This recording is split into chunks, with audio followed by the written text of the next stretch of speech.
kesehatan reproduksi, disabilitas, dan non-disabilitas. Jadi mohon disimak materi. Baik, di sini saya akan menjelaskan tentang definisi kesehatan reproduksi. Jadi kesehatan reproduksi adalah kondisi sejahtera secara fisik, mental, dan sosial yang terkait dengan sistem, fungsi, dan proses reproduksi. Bukan hanya bebas dari penyakit atau kecacatan, namun mencakup seluruh aspek yang berkaitan dengan sistem reproduksi, baik itu pada laki-laki maupun pada perempuan. Menurut WHO, kesehatan reproduksi adalah keadaan sejahtera fisik, mental, dan sosial yang utuh, tidak hanya bebas dari penyakit atau kecacatan dalam segala hal yang berhubungan dengan sistem reproduksi, fungsi, serta prosesnya. Yang selanjutnya adalah faktor-faktor yang mempengaruhi kesehatan reproduksi. Yang pertama yaitu faktor sosioekonomi dan demografi. Faktor ini dipengaruhi oleh kemiskinan yang dapat disebabkan oleh rendahnya pendidikan sehingga berdampak pada pemahaman kesehatan reproduksi yang kurang. Hal ini sering terjadi pada masyarakat yang tinggal di daerah pedesaan. Jadi masyarakat yang tinggal di daerah pedesaan itu akan sangat tertinggal oleh informasi yang baru mengenai tentang kesehatan reproduksi. Yang kedua yaitu faktor budaya dan lingkungan. Faktor budaya dan lingkungan ini terikat dengan kondisi praktik-praktik tradisional yang merugikan, seperti adanya di desa itu ada bidan yang tidak mengetahui tentang kesehatan reproduksi. Jadi kalau melahirkan itu langsung diambil aja bayinya tanpa memikirkan dampak apa yang akan didapatkan setelahnya. Terus yang ketiga itu ada faktor psikologis dan faktor biologis. Masalah psikologis seperti depresi, trauma, dan rasa tidak berharga dapat mempengaruhi kesehatan reproduksi seseorang.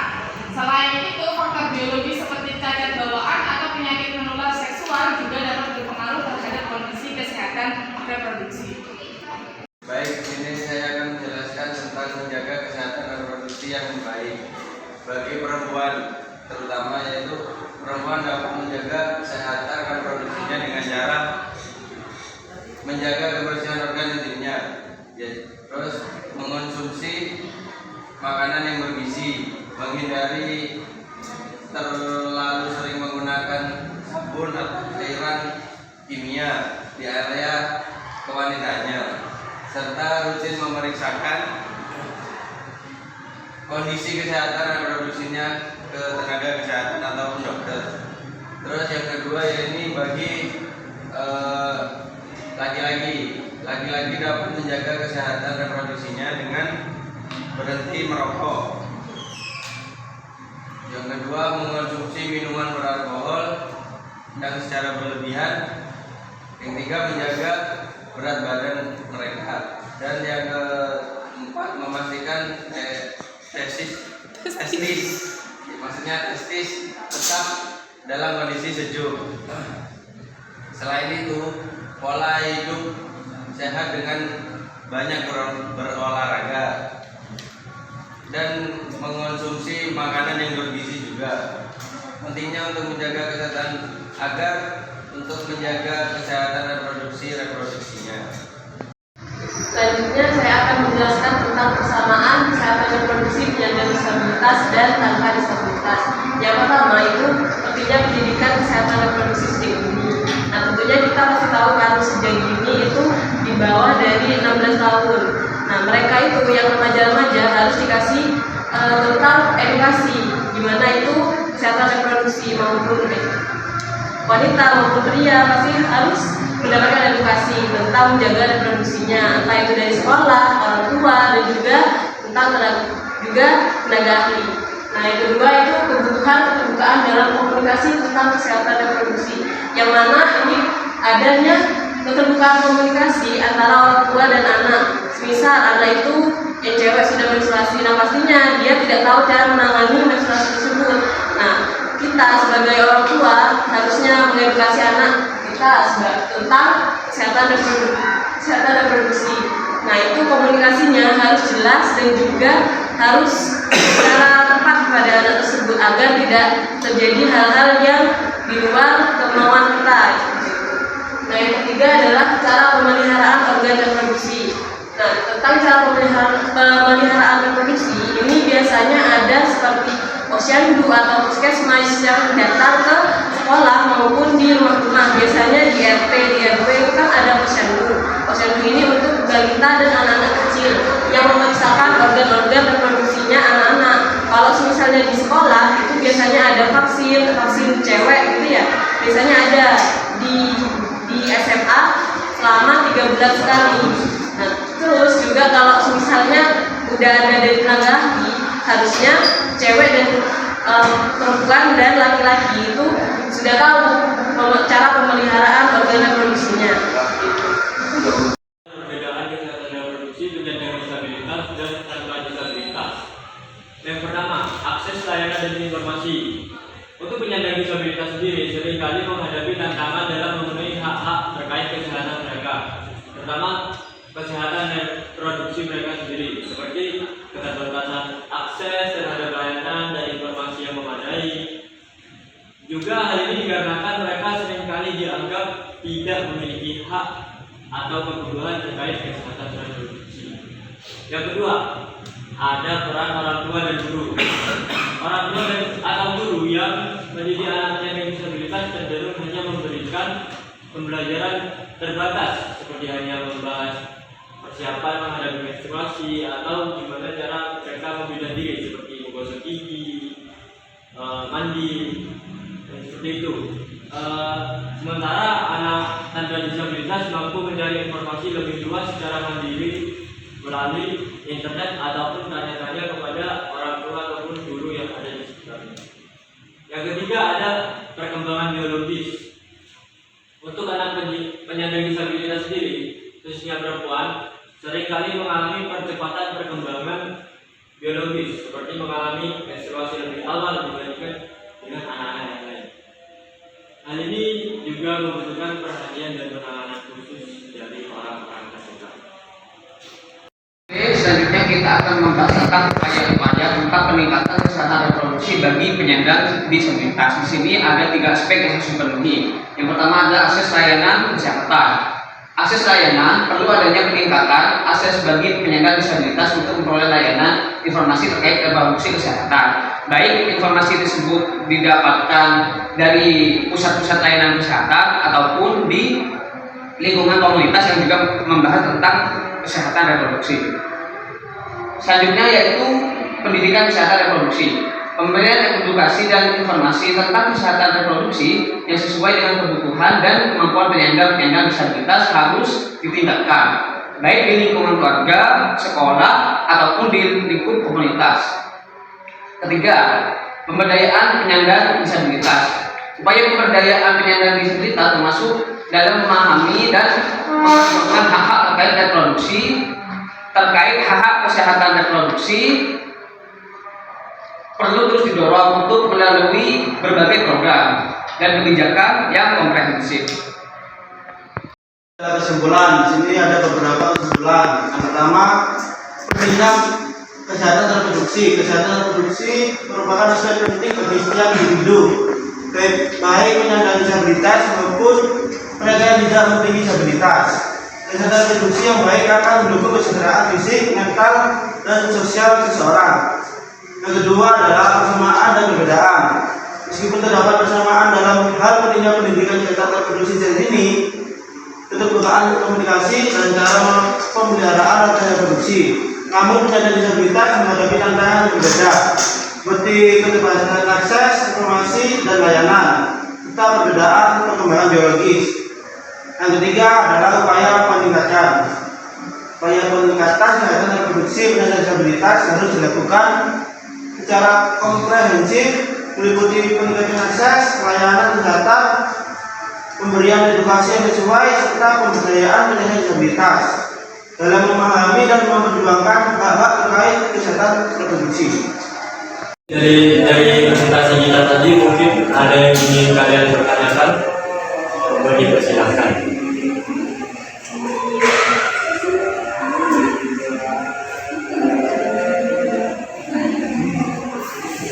Saya mau bertanya, tadi kan menjelaskan, teman-teman sudah menjelaskan tentang kesamaan dan perbedaan kesehatan reproduksi disabilitas nih. Di sini saya mau bertanya bagaimana kesiapan pranikah ketika hendak menikah dengan disabilitas. Tentunya peraturan kesiapan dan menjaga kesehatan reproduksi antara orang yang disabilitas sama non disabilitas kan berbeda. Bagaimana kesiapan yang sebelum menikah?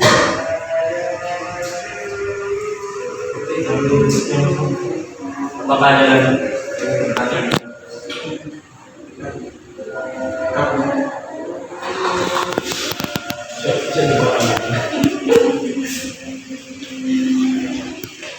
Oke, baik, di sini saya mau menanyakan sedikit tentang kesehatan reproduksi bagi penyandang disabilitas.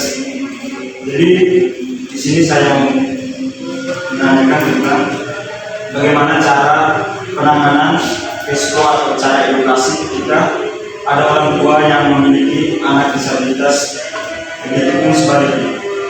Cara edukasi.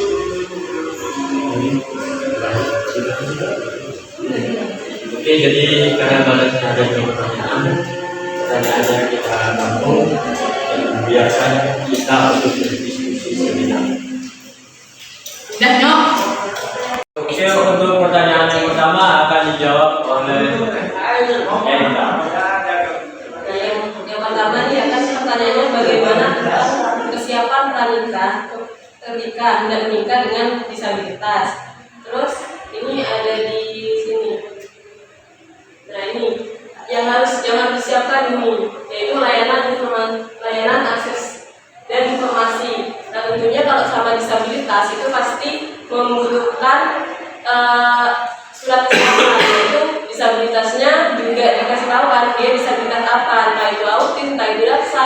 Pastinya itu diinformasikan dulu kepada keluarganya, juga kepada tenaga ahli. Kalau misalnya tenaga ahlinya itu sudah memberikan informasi yang lengkap kepada pasangan tersebut, pastinya kan pasti tahu cara penanganannya, entah itu kepada disabilitas daksa misalnya. Kalau misalnya informasinya yang didapatkan disabilitas daksa, pastinya ada desain rumah yang perlu dipersiapkan dari pasangan tersebut, juga adanya kesiapan mental, entah itu dari keluarganya sendiri, juga dari faktor yang lain. Kalau biasanya kalau orang lain kan kalau kita mau menikah pastinya beranggapan bahwa itu nikah sama disabilitas gitu. Nah itu kita sebagai pribadi yang akan menikah itu harus menyiapkan mental terlebih dahulu.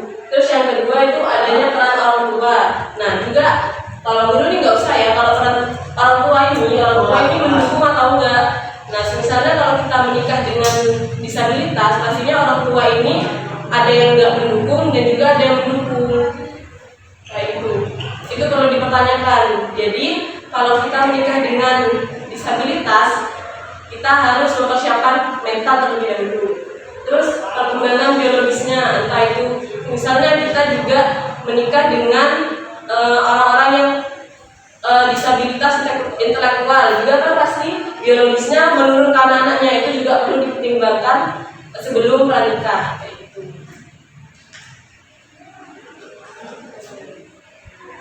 Pertanyaan yang kedua itu selanjutnya disampaikan oleh teman saya. Oke, untuk pertanyaan nomor 2 tadi bagaimana cara penanganan kesehatan reproduksi atau cara edukasi ketika ada orang tua yang memiliki anak disabilitas, begitupun sebaliknya. Tadi sudah disinggung di sini bahwa di perbedaan juga ya, di perkembangan biologis dapat dibaca di situ ketika anak disabilitas itu memiliki masa pubertas atau masa pubertasnya itu lebih cepat dibandingkan anak normal. Jadi kesiapan yang harus orang tua lakukan ketika memiliki anak disabilitas itu yang pertama mencari segala informasi dari handphone atau dan lain sebagainya. Terus yang kedua itu kita sebagai orang tua harus mengkonsultasikan itu kepada terapis.